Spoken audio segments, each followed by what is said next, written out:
원목사와 성경 읽기 베드로전서 2장입니다. 오늘도 하며 귀한 삶 함께 읽으면서 주님의 귀한 은혜를 나누기를 원합니다. 베드로전서 2장 함께 읽겠습니다. 베드로전서 2장 산돌과 하나님의 백성, 그러므로 모든 악독과 모든 기만과 외식과 시기와 모든 비방하는 말을 버리고 갓나같이 순정과 신령한 것을 사모하라. 이는 그로 인해 너희로 구원에 이르도록 자라하여 함이라.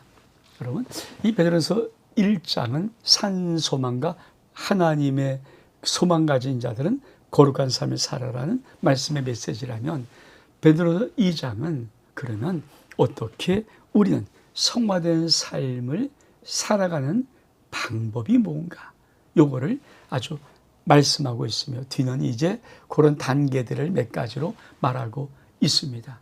자, 베드로전서 2장은 뭐라고요? 그러면 그렇게 거룩하게 살려는 삶의 방법은 어떻게 살아야 하는가? 성화된 삶을 실현하는 방법, 이게 베드로전서 2장의 키입니다. 우리 같이 말씀을 좀 보겠습니다. 자, 어떻게 우리는 성화된 삶을 살아가는 실현할 수 있는가? 악독, 모든 기만, 외식, 시기, 모든 비방한 말을 버려라. 그러니까 첫 번째, 말주해라. 모든 악독한 것, 기만, 속이는 것, 외식하는 것, 시기하는 것, 비방하는 모든 말을 버려라. 그러면 어떻게 살아야 됩니까? 그렇죠. 갓난 아이같이 순전하고 신령한 젖을 사모하라. 즉, 아주 순수한 말씀을 그대로 잘 사모해라. 세상 따르지 말고 말씀을 사모하라. 네, 그것은 너로 구원에 이르게 하는 지혜가 있고 자라도록 하게 한 것이다. 그러면서 뭐라고 말합니까? 너희가 주의 인자심을 맛보았으면 그리해라. 사람에게는 버림받으었으나 하나님께 택하심을 입은 보배로운 산돌이신 예수께 나아가 너희도 산돌같이 신령한 제물로 세워지고 예수 그리스도로 말미암아 하나님이 기쁘게 받으실 신령한 제사를 거룩한 제사장이 될지니라. 아주 중요한 단어가 나옵니다. 너희도 보배로운 산돌 같은 예수와 같이 산돌같이 되라. 그리고 더 나가서 너희는 정말 하나님이 기쁘시게 받을 만한 제사를 올려드리는 거룩한 제사장이 되라. 자, 성화된 삶을 어떻게 실현하는 것인가? 말주의하고, 두 번째로, 그렇죠? 하나님 순조와 신령한 말씀을 사모하고, 세 번째, 산돌 같은 예수 그리스도처럼 또 산돌같이 신령으로 세워지고, 네 번째, 거룩한 제사장, 하나님이 받으실 만한 아주 아름다운 제사를 드리는 거룩한 제사장이 되라. 그러면서 뭐라고 말씀하십니까? 성경에 기록시되 보라, 내가 택한 보배로운 모퉁이 돌을 시온에 두니 그를 믿는 자를 부끄러워 하지 아니하라 하느니라. 그러면서 그러므로 믿는 너에게는 보배이나 믿지 아니한 자는 건축자들이 버린 그 돌이 모퉁이의 머릿돌이 되고 또 부딪히는 돌과 걸려 넘어지게 하는 바위가 되었느냐 하니라. 그들이 말씀을 순종하지 아니함으로 넘어지다니 이는 그들이 이렇게 정한 것이라. 여러분, 참 놀라운 것은 이 예수 그리스도는 믿는 우리에게는 보배이지만 그러나 믿지 않는 사람에게는 부딪히고 걸려 넘어지는 바위가 됩니다. 믿지 않는 자는 우리 예수 그리스도, 이 보배로운 예수 그리스도가 그게 걸림돌이 된다는 것이죠. 그러면서 아주 어쩌면 베드로전서 2장의 또 하나의 키절, 그게 뭡니까? 2장 9절. 넌 택하신 족속이요 왕 같은 제사장이요 거룩한 나라요 그의 소유된 백성이니 이는 너희를 어두운 데서 불러내어 그의 귀한 빛에 들어가게 하신 이의 아름다운 덕을 선포하게 하려심이라. 너희는 저는 백성이 아니더니 이제 하나님의 백성이요 저는 긍휼을 얻지 못하였더니 이제는 긍휼을 얻은 자니라. 여러분, 성화로 거룩해진 삶을 실현하는 방법 중에 제일 중요한 것은 내가 누구인가를 확실히 아는 자기 정체성의 확신이죠. 여러분, 하나님 안에서, 예수 그리스도 안에서 여러분은 하나님의 자녀로서 어떤 정체성을 가지고 있습니까? 베드로전서 2장은 우리에게 놀랍게 이렇게 말합니다. 너희는 택하신 족속이다. 왕 같은 재앙이다. 거룩한 나라다. 그의 소유된 백성이다. 왜? 그들은 그 목적은 너희를 어디서 불러내어서 아주 하나님의 귀한 빛에 들어가 계신 그의 아름다운 덕을 너희를 통해서 선포하게 하려 하십니다. 너희는 백성이 아니었는데 이제는 백성, 긍휼을 얻지 못했는데 이제는 긍휼을 얻은 자니라. 여러분, 베드로전서 2장은 이 구절과 이 구절이 크리스찬의 성도의 믿음의 정체성이에요. 이것이 저희는 삶 속에 있기를 주의 이름으로 축복합니다. 그러면서 저 구체적 실제는 이제부터 어떻게 살 것인가? 그렇습니다. 하나님의 종과 같이 하라. 사랑하는 자라. 거리면과 나그네 같은 너희를 권하노니 영혼을 것을 싸우는 육체의 정욕을 제어하라. 너희가 이방 중에서 행실을 선하게 가져 너희를 악행한다고 비방한 자들로 하여금 너희 선한 일을 보고 오시는 날에 하나님께 영광을 돌리게 하려 함이라. 첫 번째, 행실 선하게 하자라. 육체의 정욕을 제어라. 그래서 마지막 주님 오실 때 비방한 자로 하여금 너희의 한 일을 보고 하나님께 영광을 돌리게 하라. 그러면서 하나씩 하나씩 성화된 삶을 실현하는 방도의 진짜 현실적인 문제, 주종의 관계, 이런 형제의 관계, 이런 관계를 이제 말하기 시작합니다. 자, 뭐라고 말할까? 인간의 모든 제도는 주를 위해서 순종하라. 국가의 관계, 인간의 모든 제도는 주를 위해서 순종하라. 혹 위에 있는 왕이나 혹 그가 악행한 자를 징벌하고 선행한 자를 포상하기 위해서 보낸 총독들에게, 즉 나라의 주권자들과 우리는 어떻게 관계를 맺는가.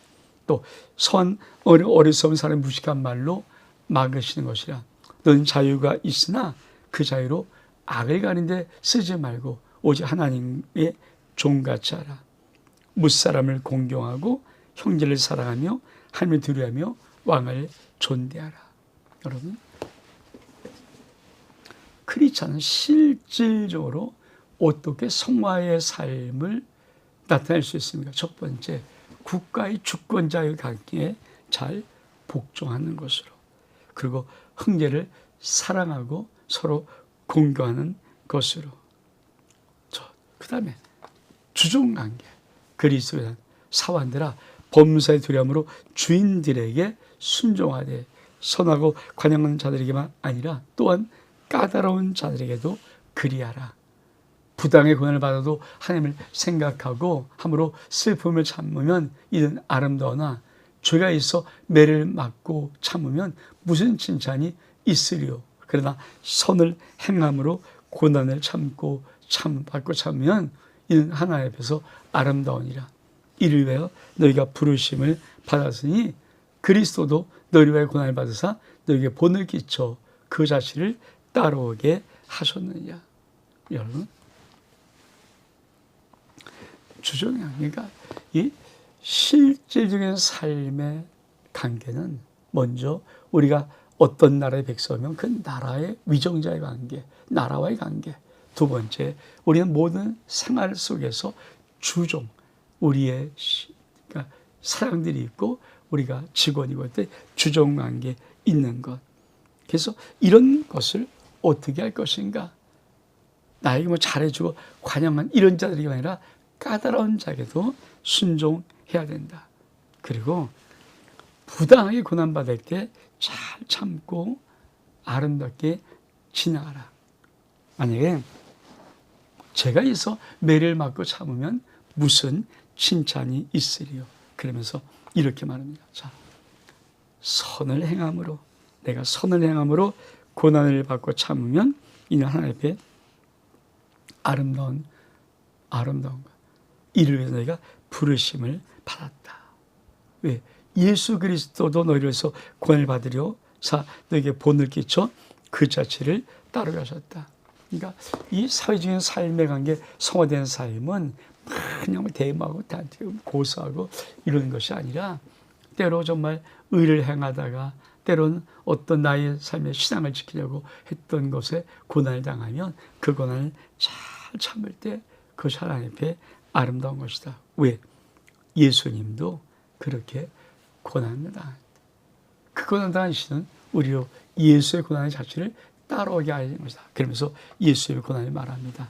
그는 죄를 범하지 아니하시고 그 입에 거짓도 없으시며 욕을 당하시되 맞대어 욕하지 아니하시고 고난을 당하시되 위협하지 않으시고 오직 공의로 심판하는 이에게 부탁하시며 친히 나무에 달려 그 몸으로 우리 죄를 담당하였으니 이는 우리로 죄에 대해 죽고 의에 대해서 살게 하렸습니다. 그가 채찍에 맞음으로 너희는 나음을 얻었나니 너희가 저는 양같이 길을 잃었더니 이제 너희 영혼의 목자 감독 되신 이에게 돌아왔느니라. 여러분, 예수님의 고난은 정말 억울한, 인간으로도 억울하고 죄 없는 순결한 자의 고난이기 때문에 얼마큼 힘들고 어려웠겠습니까? 근데 그 고난의 자체를 예수님은 아름답게 잘 하나님 앞에 올려드렸던 것이, 우리도 인생의 고난을 만날 때 그 고난을 잘 아름답게 하나님께 올려드려야 됩니다. 그래서 베드로전서 2장은 아주 또 하나의 정말 멋진 말을 우리에게 하고 계십니다. 그것이 바로 24절입니다.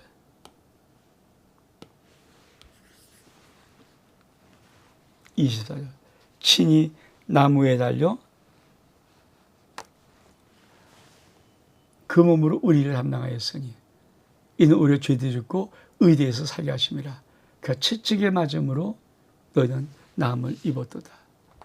예수님의 고난 중에 가장 귀한 고난은 십자가의 죽으심, 그리고 십자가에 달려서 채찍 맞으심의 고난인데 성경은 뭐라고 말합니까? 그가 죽으심은 우리를 죄에 죽고 의에 살게 하는 것이다. 그 채찍에 맞으심은 우리의 모든 것을 낫게 하기 위한 것이다. 여러분, 이 베드로전서 2장은 성화된 삶을 어떻게 이 땅에서 실현하면서 살아가는가, 그 중에 아주 중요한 키 하나가 뭡니까? 크리스찬은 믿음의 정체성을 가져라.